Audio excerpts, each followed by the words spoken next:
अंदाज अंदाज, वक्त, हालात और लहजे बहुत कुछ बदलने की ताकत रखते हैं। बटरफ्लाई इफेक्ट का मतलब ये है कि किसी बड़े और पेचीदा निज़ाम की इब्तदाई हालत में की जाने वाली मामूली सी तब्दीली वक्त गुजरने के साथ साथ बड़े बड़े फ़र्क पैदा कर सकती है। यानी सादा अल्फाज में आज का एक छोटा सा वाक़या कल के एक बहुत बड़े तूफ़ान की वजह बन सकता है। इस चीज़ को हम मिसालों से समझने की कोशिश करते हैं। तारीखी तौर पर 1914 में आर्क ड्यूक फर्डिनेंड की गाड़ी का ड्राइवर एक गलत मोड़ मुड़ गया। पहली जंग अजीम का आगाज ऑस्ट्रिया हंगरी के वली अहद आर्क ड्यूक फ्रांसिस फर्डिनेंड और उनकी अहलिया सोफी के कत्ल से हुआ। ये कत्ल 28 जून 1914 को साराजेवो में सर्ब कॉम्प्रस्ट गुरिल्ला प्रिंसिप ने किया। उस वाक़े के बाद ऑस्ट्रिया हंगरी ने सर्बिया के खिलाफ जंग का ऐलान किया, जिसके नतीजे में इत्तेहादी ममालिक के दरमियान मुआहदों की वजह से एक सिलसिलावार चेन रिएक्शन जो शुरू हो गया और पूरा यूरोप जिसमें जंग जो है वो फैल गई। इस नक्शे में आप देख सकते हैं तो किस तरीके से एक कत्ल जिसने दुनिया को जंग में झोंक दिया। और आप सुन के हैरान होंगे, 3 करोड़ लोग तकरीबन इस जंग में लुकमा अजल बने एक कत्ल की वजह से। लेकिन वो कत्ल किसी अहम शख्सियत का था, किसी अहम वक्त पे था, किसी अहम बंदे ने किया था, तो उस वजह से उसका इतना ज़्यादा इम्पैक्ट आया। किस छोटे से वाक़े से कितना बड़ा इम्पैक्ट आ सकता है, इसको बटरफ्लाई इफेक्ट बोलते हैं। एक और चीज़ देखें, बहुत सारी साइंस फिक्शन मूवीज़ बनती हैं। साइंस फिक्शन में एक कॉन्सेप्ट, एक थ्योरी है जिसको बोलते हैं ग्रैंडफादर पैराडॉक्स। टाइम ट्रैवल और ग्रैंडफादर पैराडॉक्स क्या चीज़ है? बटरफ्लाई इफेक्ट का मतलब वो ये बताते हैं कि अगर आप माजी में जाकर महज एक तिनका भी इधर से उधर कर दें, तो जब आप हाल में वापस आएंगे तो शायद आपकी दुनिया मुकम्मल तौर पर बदल चुकी होगी। मिसाल के तौर पे अगर आप माजी में जाकर अपने दादा की मुलाकात अपनी दादी से होने से रोक दें, चाहे वो महज एक हादसाती टक्कर ही क्यों ना हो, तो आपके वालिद पैदा नहीं होंगे और नतीजतन आपका अपना वजूद ही ख़त्म हो जाएगा। और उसे साइंसी ज़ुबान में ग्रैंडफादर पैराडॉक्स कहा जाता है कि एक मामूली तब्दीली से बहुत बड़ा चेंज आ सकता है। हो सकता है आप आने वाले ज़माने के कोई बहुत बड़े साइंटिस्ट होते, कोई बहुत ज़्यादा इनोवेशन आपने करनी होती, लेकिन अगर वो चेंज आ जाता है ग्रैंडफादर पैराडॉक्स वाला, तो आपकी पैदाइश नहीं होगी और आगे फर्दर वो इनोवेशंस नहीं होंगी। सिर्फ 5 मिनट की ताख़ीर, आप सुबह उठने के लिए आपका अलार्म नहीं बजा, आप देर से उठे, उस ताख़ीर की वजह से आपकी बस छूट गई और आपने नौकरी के लिए एक इंटरव्यू देने जाना था, आप वहाँ नहीं पहुँच सके। फिर क्या हुआ, आपने एक टैक्सी पकड़ी, उस टैक्सी में बस छूटने की वजह से जो आपने ली थी, वहाँ आपकी मुलाकात एक ऐसे शख्स से हो गई जिसने आपको नौकरी की पेशकश की। और आप जो टाइम अलार्म के ना सही वक्त पे अलार्म पे ना उठने की वजह से आप ताख़ीर हो गई थी आपको, आप उस ताख़ीर की वजह से एक ऐसे बंदे से मिले जिसने आपका करियर बदल दिया, जिसने आपको कंपनी के सीईओ तक की अपॉर्चुनिटी दे दी। अगर आप उस मामूली जॉब के इंटरव्यू के लिए वहाँ पे टाइम पे पहुँच जाते, तो हो सकता है आप सारी उम्र वहाँ पे जॉब ही करते रहते।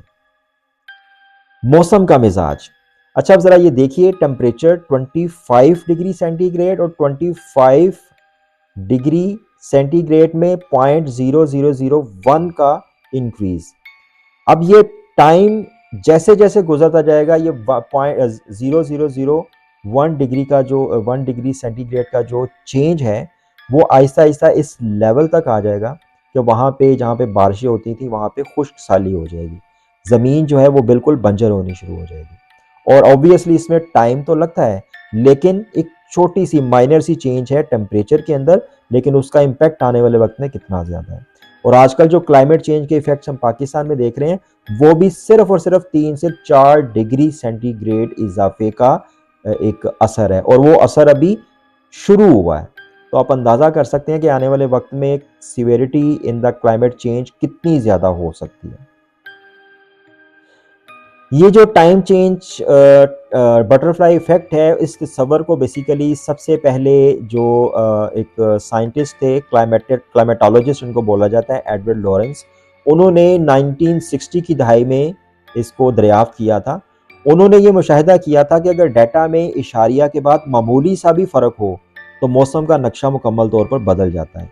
मिसाल के तौर पे इस पिक्चर में आप देखें 0.506127 का डाटा है, इसमें चेंज किया 127 को हटा दिया 0.506 कर दिया, तो कितना बड़ा एक साइक्लोन जो है वो जनरेट होना शुरू हो गया इस मामूली से फर्क से, जो 0.00001 डिग्री सेंटीग्रेड का यहाँ पे आया था इस डाटा के अंदर। तो एक बहुत बड़ा क्लाइमेट चेंज सामने आ गया। इस नजरिए का नाम ही बेसिकली बटरफ्लाई इफेक्ट है। इसको बटरफ्लाई इफेक्ट क्यों बोलते हैं?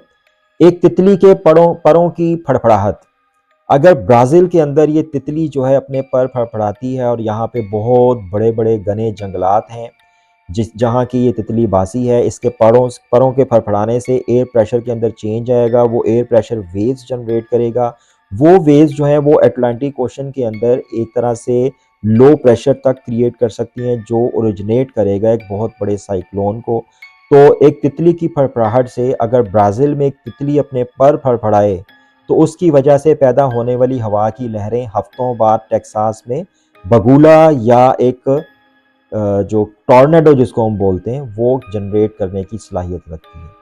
तो बटरफ्लाई इफेक्ट उसको इस नज़रिए को इसकी वजह से बोलते हैं क्योंकि बटरफ्लाई के ऊपर इसकी बेस है। तो बटरफ्लाई के पर फड़फड़ाए, उन्होंने एयर प्रेशर में चेंज लाया और एयर प्रेशर की वजह से साइक्लोन जनरेट हुआ और उस साइक्लोन ने ब्राज़ील के अंदर एक तरह से तबाही फैला दी।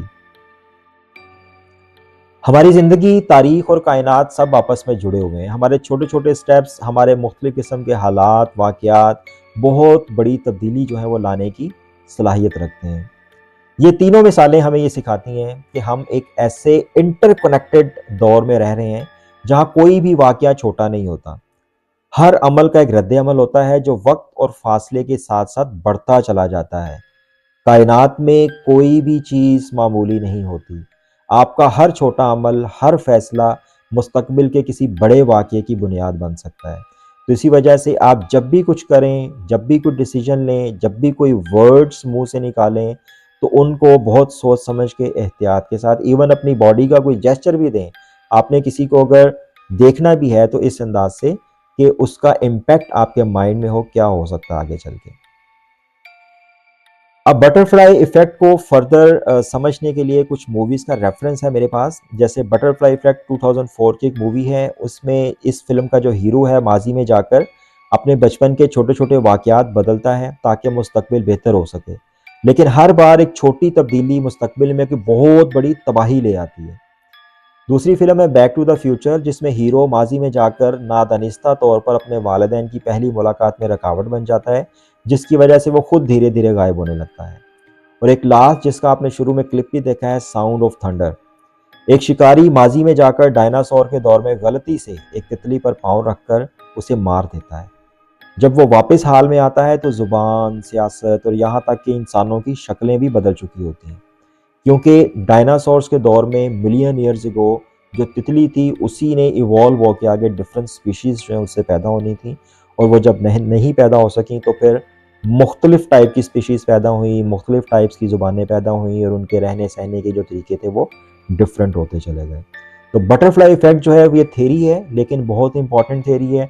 अपने अल्फाज को, अपने जेस्चर्स को, अपने जो कुछ भी आपके अमाल हैं उनको बहुत सुलझे हुए तरीके से, अच्छे तरीके से सोच समझ के हमें एग्जीक्यूट करना चाहिए, अप्लाई करना चाहिए, ताकि हम आने वाले वक्त में नेगेटिव बटरफ्लाई इफेक्ट से बच सकें और पॉजिटिव बटरफ्लाई इफेक्ट से लुत्फ़अंदोज़ हो सकें। तो आपका इस वीडियो को टाइम देने का बहुत शुक्रिया। अल्लाह हाफ़िज़।